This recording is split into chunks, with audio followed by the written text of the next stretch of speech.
Na sua essência, os requisitos são muito mais rigorosos, embora o número de assinaturas tenha sido, a proposta reduza o número de assinaturas, mas vão saber oportunamente, é menos que isso. Mas eu falei do rigor em relação a determinados procedimentos. A Constituição angolana é clara, não é? Ela defende de forma aberta aquilo que é o exercício da liberdade religiosa e o seu pressuposto constitucional tem o seu artigo 10 que fala da laicidade, que é a separação. Desde que existem povos, existiram crenças. Na verdade, crenças são partes constituintes da cultura e da identidade de qualquer povo. O nosso povo é de matriz bantu, um povo altamente crente. E não só é crente, como tem diferentes, raízes étnicas, não é? E diferentes formas de expressar essa mesma crença. Não é? Há um princípio jurídico que diz que iubi societa iubi ius, ou seja, onde houver sociedade faz-se necessária a presença da lei. Porque enquanto cidadãos, enquanto entes de uma comunidade, a nossa conduta precisa ser regulada.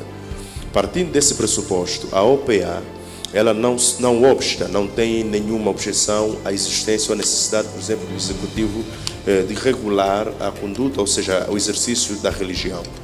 O que nos preocupa é exatamente a tipologia da própria lei ou da própria legislação. Esse decreto ele vem, na verdade, criar um pouco mais de confusão do que exatamente normalizar, porque nós temos no país uma lei vigente que é a Lei 2/04. E esta lei, por exemplo, dentre outros, a sua finalidade era cuidar da questão da normalização e legalização das igrejas. Em 14 anos, ela não legalizou sequer nenhuma confissão religiosa. O Executivo vem agora, no final de setembro ou agosto, amanhã não me falha, aprovou no Executivo uma nova proposta que está agora no Legislativo, e antes que essa proposta, aprovada pelo Executivo, entrasse no Legislativo, o Executivo vem então apresentar publicamente um novo decreto.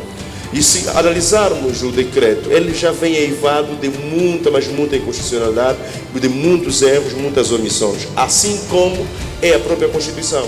Todo o Estado, como o nosso, é de bem, deseja o melhor e o bem para o seu povo. E nós estamos aqui não para nos levantar contra a vontade que o Estado tem de que haja ordem, porque essa vontade, esse desejo do Estado é legítimo. O Estado tem essa posição, o Executivo em particular, de ser, de facto, o motor dessa paz e do bem-estar social. Sempre, até mesmo à luz dos direitos humanos, que uma crença violar os pressupostos constitucionais, o Estado é chamado para colocar, de facto, ordem no sentido de que não permitir que a sua liberdade de crença, de culto, viole, de facto, outros direitos que lesa, de facto, outras pessoas. Então, as leis que vêm regular a liberdade religiosa, onde é que elas operam? Elas operam no limite da minha expressão de fé, ou seja, é na interação entre a minha expressão de culto, de fé, porque culto é o quê? Culto é cerimônia religiosa. Culto é a parte externa de uma fé, de uma religião. Culto tem a ver com a forma como eu expresso aquilo que eu acredito. Nós temos relato nesse momento de que só a província de Cabinda tem mais de 220 igrejas encerradas, a coberto quer da Operação Resgate, quanto do próprio decreto. O que é crime, o que é ilegal e inconstitucional. E o pior não é isso. O pior é que essa medida está a ser executada sem uma orientação oficial. Não encontramos, não sabemos de nenhuma circular, nenhum despacho executivo e oficial que orienta, por exemplo, o encerramento das igrejas. E o pior também ainda é que as igrejas remeteram os processos de acordo à orientação do próprio decreto.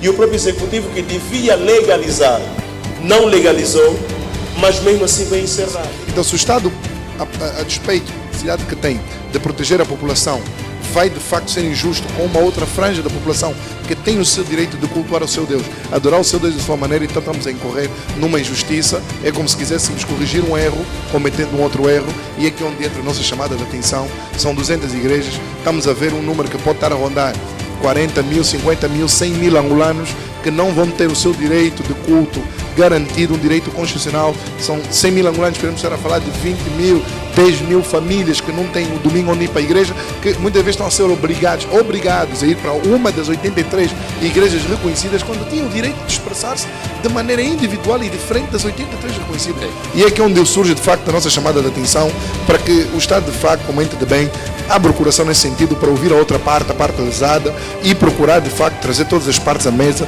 sentar e consertar e encontrar soluções.